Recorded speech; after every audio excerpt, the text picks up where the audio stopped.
اعوذ باللہ من الشیطان الرجیم پناہ مانگتا ہوں میں اللہ کی شیطان مردود سے۔ بسم اللہ الرحمن الرحیم شروع اللہ کا نام لے کر جو بڑا مہربان نہایت رحم والا ہے۔ اسی قسم کا ایک اور واقعہ ابن جریر نے حضرت عائشہ سے روایت کیا ہے کہ ان کے ہاں ان کے اخیافی بھائی عبداللہ بن طفیل کی صاحبزادی آئی ہوئی تھی۔ رسول اللہ صلی اللہ علیہ وسلم گھر میں تشریف لائے تو انہیں دیکھ کر منہ پھیر لیا۔ حضرت عائشہ نے عرض کیا، یا رسول اللہ، یہ میری بھتیجی ہے۔ آپ نے فرمایا، جب عورت بالغ ہو جائے تو اس کے لیے حلال نہیں ہے کہ وہ ظاہر کرے اپنے منہ کے سوا اور اپنے ہاتھ کے سوا، اور ہاتھ کی حد آپ نے خود اپنی کلائی پر ہاتھ رکھ کر اس طرح بتائی کہ آپ کی مٹھی اور ہتھیلی کے درمیان صرف ایک مٹھی کی جگہ اور باقی تھی۔ اس معاملے میں صرف اتنی رعایت ہے کہ اپنے محرم رشتہ داروں مثلا باپ، بھائی وغیرہ کے سامنے عورت اپنے جسم کا اتنا حصہ کھول سکتی ہے جسے گھر کا کام کاج کرتے ہوئے کھولنے کی ضرورت پیش آتی ہے، جیسے آٹا گوندتے ہوئے آستینے اوپر چڑھا لینا یا گھر کا فرش دھوتے ہوئے پائچے کچھ اوپر کر لینا۔ اور عورت کے لیے عورت کے سطر کے حدود وہی ہیں جو مرد کے لیے مرد کے سطر کے ہیں، یعنی ناف اور گھٹنے کے درمیان کا حصہ۔ اس کا یہ مطلب نہیں ہے کہ عورتوں کے سامنے عورت نیم بڑھ نہ رہے، بلکہ مطلب صرف یہ ہے کہ ناف اور گھٹنے کے درمیان کا حصہ ڈھانکنا فرض ہے اور دوسرے حصوں کا ڈھانکنا فرض نہیں ہے۔ اور یہ بات نگاہ میں رہے کہ شریعت الہی عورتوں سے صرف اتنا ہی مطالبہ نہیں کرتی جو مردوں سے اس نے کیا ہے، یعنی نظر بچانا اور شرمگاہوں کی حفاظت کرنا، بلکہ وہ ان سے کچھ اور مطالبے بھی کرتی ہے جو اس نے مردوں سے نہیں کیے ہیں۔ اس سے صاف ظاہر ہے کہ اس معاملے میں عورت اور مرد یکساں نہیں ہیں۔ بناؤ سنگھار نہ دکھائیں۔ بناؤ سنگھار ہم نے زینت کا ترجمہ کیا ہے، جس کے لیے دوسرا لفظ آرائش بھی ہے۔ اس کا اطلاق 3 چیزوں پر ہوتا ہے: خوشنما کپڑے، زیور اور سر، منہ، ہاتھ، پاؤں وغیرہ کی مختلف آرائشیں جو بالعموم عورتیں دنیا میں کرتی ہیں، جن کے لیے موجودہ زمانے میں میک اپ کا لفظ بولا جاتا ہے۔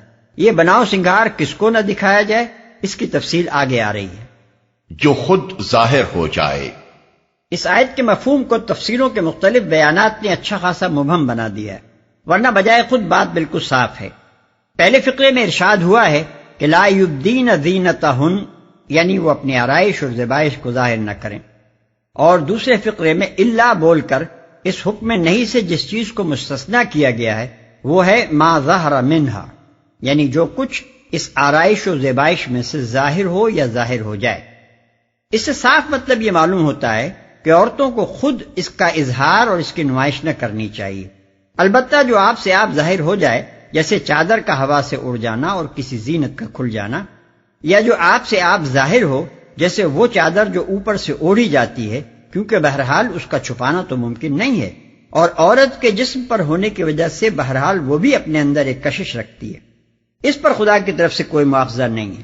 یہی مطلب اس آیت کا حضرت عبداللہ ابن مسعود رضی اللہ عنہ، حسن بصری رحمۃ اللہ علیہ، ابن سیرین رحمۃ اللہ علیہ اور ابراہیم نخعی رحمۃ اللہ علیہ نے بیان کیا ہے۔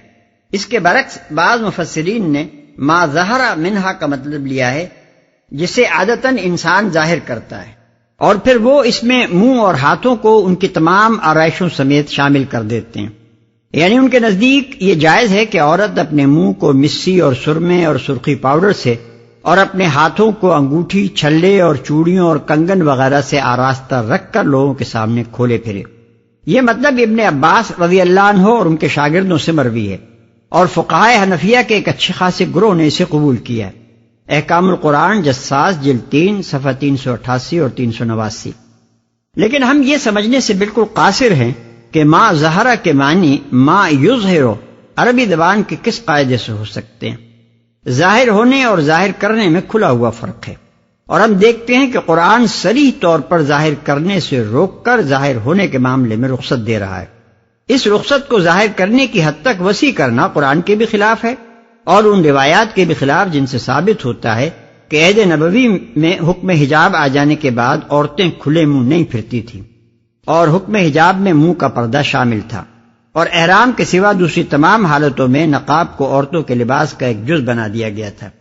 پھر اس سے بھی زیادہ قابل تعجب بات یہ ہے کہ اس رخصت کے حق میں دلیل کے طور پر یہ بات پیش کی جاتی ہے کہ منہ اور ہاتھ عورت کے سطر میں داخل نہیں ہیں، حالانکہ ستر اور حجاب میں زمین و آسمان کا فرق ہے۔ ستر تو وہ چیز ہے جس سے محرم مردوں کے سامنے کھولنا بھی ناجائز ہے، رہا حجاب تو وہ ستر سے زائد ایک چیز ہے جسے عورتوں اور غیر محرم مردوں کے درمیان حائل کیا گیا ہے، اور یہاں بحث ستر کی نہیں بلکہ احکام حجاب کی ہے۔ اوڑھنیوں کے آنچل ڈالے رہیں۔ زمانہ جاہلیت میں عورتیں سروں پر ایک طرح کے کساوے سے باندھے رکھتی تھیں جن کی گرہ جوڑے کی طرح پیچھے چوٹی پر لگائی جاتی تھی۔ سامنے گریبان کا ایک حصہ کھلا رہتا تھا جس سے گلا اور سینے کا بالائی حصہ صاف نمایاں ہوتا تھا۔ چھاتیوں پر قمیص کے سوا اور کوئی چیز نہ ہوتی تھی، اور پیچھے دو دو تین تین چوٹیاں لہراتی رہتی تھیں۔ تفسیر کشاف جلد 2 صفحہ 90، ابن کثیر جلد 3 صفحہ 283 اور 284۔ اس آیت کے نزول کے بعد مسلمان عورتوں میں دوپٹہ رائج کیا گیا، جس کا مقصد یہ نہیں تھا کہ آج کل کی صاحبزادیوں کی طرح بس اسے بل دے کر گلے کا ہار بنا لیا جائے، بلکہ یہ تھا کہ اسے اوڑھ کر سر، کمر، سینہ سب اچھی طرح ڈھانک لیے جائیں۔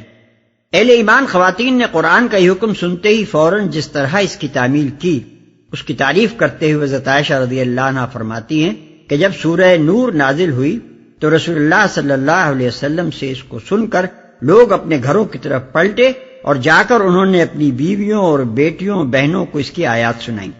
انصار کی عورتوں میں سے کوئی ایسی نہ تھی جو آیت وَلْيَضْرِبْنَ بِخُمُرِهِنَّ عَلَى جُيُوبِهِنَّ کے الفاظ سن کر اپنی جگہ بیٹھی رہ گئی ہو۔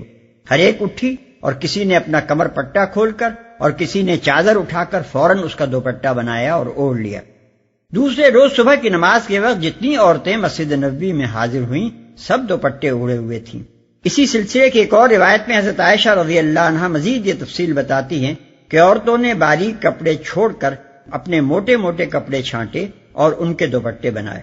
ابن کثیر جلد 3 صفحہ 284، ابو داؤد کتاب اللباس۔ یہ بات کہ دوپٹہ باریک کپڑے کا نہ ہونا چاہیے، ان احکام کے مزاج اور مقصد پر غور کرنے سے خود ہی آدمی کی سمجھ میں آ جاتی ہے۔ چنانچہ انصار کی خواتین نے حکم سنتے ہی سمجھ لیا تھا کہ اس کا منشا کس طرح کے کپڑے کا دوپٹہ بنانے سے پورا ہو سکتا ہے، لیکن صاحب شریعت صلی اللہ علیہ وسلم نے اس بات کو بھی صرف لوگوں کے فہم پر نہیں چھوڑ دیا بلکہ خود اس کی تصریح فرما دی۔ وہی عقل بھی کہتے ہیں کہ نبی صلی اللہ علیہ وسلم کے پاس مصر کی بنی ہوئی باریک ململ یعنی قباتی آئی، آپ نے اس میں سے ایک ٹکڑا مجھے دیا اور فرمایا ایک حصہ پھاڑ کر اپنا کرتا بنا لو اور ایک حصہ اپنی بیوی کو دوپٹہ بنانے کے لیے دے دو، مگر ان سے کہہ دینا کہ اس کے نیچے ایک اور کپڑا لگا لیں تاکہ جسم کی ساخت اندر سے نہ جھلکے۔ ابو داؤد کتاب اللباس۔ مگر ان لوگوں کے سامنے، یعنی جس حلقے میں ایک عورت اپنی پوری زینت کے ساتھ آزادی سے رہ سکتی ہے وہ ان لوگوں پر مشتمل ہے۔ اس حلقے سے باہر جو لوگ بھی ہیں خواہ وہ رشتہ دار ہوں یا اجنبی، بہرحال ایک عورت کے لیے جائز نہیں ہے کہ وہ ان کے سامنے زیب و زینت کے ساتھ آئے۔ وَلَا يُبْدِينَ زِينَتَهُنَّ إِلَّا مَا ظَهَرَ مِنْهَا کے فقرے میں جو حکم دیا گیا تھا اس کا مطلب یہاں کھول دیا گیا ہے کہ اس محدود حلقے سے باہر جو لوگ بھی ہوں ان کے سامنے ایک عورت کو اپنی آرائش قصداً یا بے پرواہی کے ساتھ خود نہ ظاہر کرنی چاہیے، البتہ جو ان کی کوشش کے باوجود یا ان کے ارادے کے بغیر ظاہر ہو جائے یا جس کا چھپانا ممکن نہ ہو وہ اللہ کے ہاں معاف ہے۔ شوہروں کے باپ، اصل میں لفظ آبا استعمال ہوا ہے جس کے مفہوم میں صرف باپ ہی نہیں بلکہ دادا، پردادا اور نانا پرنانا بھی شامل ہیں۔ لہذا ایک عورت اپنی ددھیال اور ننیال اور اپنے شوہر کی ددھیال اور ننیال کے ان سب بزرگوں کے سامنے اسی طرح آ سکتی ہے جس طرح اپنے والد اور خسر کے سامنے آ سکتی ہے۔ شوہروں کے بیٹے، بیٹوں میں پوتے، پرپوتے اور نواسے پرنواسے سب شامل ہیں، اور اس معاملے میں سگے سوتیلے کا کوئی فرق نہیں ہے۔ اپنے سوتیلے بچوں کی اولاد کے سامنے عورت اسی طرح آزادی کے ساتھ اظہار زینت کر سکتی ہے جس طرح خود اپنی اولاد اور اولاد کی اولاد کے سامنے کر سکتی ہے۔ بھائی، بھائیوں میں سگے اور سوتیلے اور ماں جائے بھائی سب شامل ہیں۔ بھائیوں کے بیٹے، بھائی بہنوں کے بیٹوں سے مراد تینوں قسم کے بھائی بہنوں کی اولاد ہے، یعنی ان کے پوتے، پرپوتے اور نواسے پرنواسے سب اس میں شامل ہیں۔